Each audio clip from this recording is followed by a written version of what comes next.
Sahabat Fresh Juice, dimanapun Anda berada, saya Yofi dan Natasha.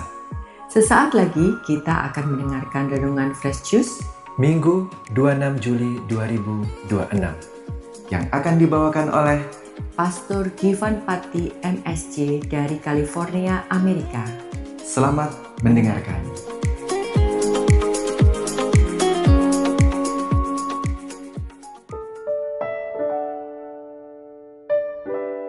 Halo semuanya, salam Fresh Juice. Saya mengundang kita semua untuk larut dalam pembacaan kitab suci dan permenungannya. Tuhan bersamamu. Inilah Injil suci Yesus Kristus menurut Matius. Hal kerajaan surga itu seumpama harta yang terpendam di ladang, yang ditemukan orang lalu dipendamkannya lagi. Oleh sebab sukacitanya, pergilah ia menjual seluruh miliknya, lalu membeli ladang itu. Demikian pula hal kerajaan surga itu, seumpama seorang pedagang yang mencari mutiara yang indah. Setelah ditemukannya mutiara yang sangat berharga, ia pun menjual seluruh miliknya, lalu membeli mutiara itu.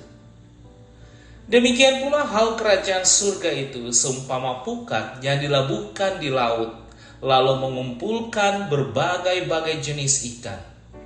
Setelah penuh, pukat itu pun diseret orang ke pantai, lalu duduklah mereka dan mengumpulkan ikan yang baik ke dalam pasu, dan ikan yang tidak baik mereka buang. Demikianlah juga pada akhir zaman.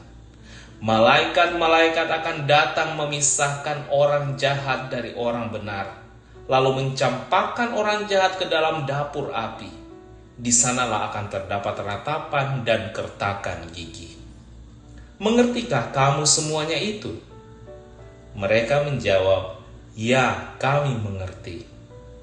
Maka berkatalah Yesus kepada mereka, "Karena itu setiap ahli Taurat yang menerima pelajaran dari hal kerajaan surga itu seumpama tuan rumah yang mengeluarkan harta yang baru dan yang lama dari perbendaharaannya." Demikianlah sabda Tuhan.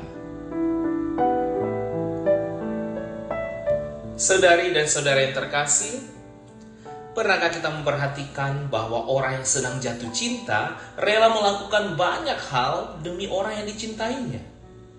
Ia rela menempuh perjalanan jauh, mengorbankan waktu, tenaga, bahkan harta. Bagi orang lain, pengorbanan itu tampak berat. Namun bagi dia, semuanya terasa ringan. Karena ada cinta yang lebih besar daripada pengorbanan itu sendiri. Demikianlah Injil hari ini. Yesus menggambarkan kerajaan surga sebagai harta terpendam dan mutiara yang sangat berharga. Orang yang menemukannya menjual segala miliknya, bukan dengan keluhan, melainkan dengan sukacita. Sukacita itulah yang menjadi kunci. Ia tidak sedang kehilangan segalanya, justru ia sedang menemukan segalanya. Namun seringkali kita justru melakukan kebalikannya. Kita mengejar banyak hal, karir, kekayaan, pengakuan, kenyamanan, sambil berharap semuanya mampu memenuhi hati kita. Anehnya, ketika semua itu sudah diperoleh, hati tetap terasa kosong. Santo Agustinus pernah berkata, "Hati kami gelisah sampai beristirahat di dalam Engkau." Artinya apa? Artinya tidak ada yang mampu mengisi hati manusia selain Allah sendiri. Di sebuah rumah sakit, seorang romo mengunjungi seorang pasien yang hanya memiliki sedikit waktu untuk hidup. Ketika ditanya, "Apa yang paling Anda sesali?"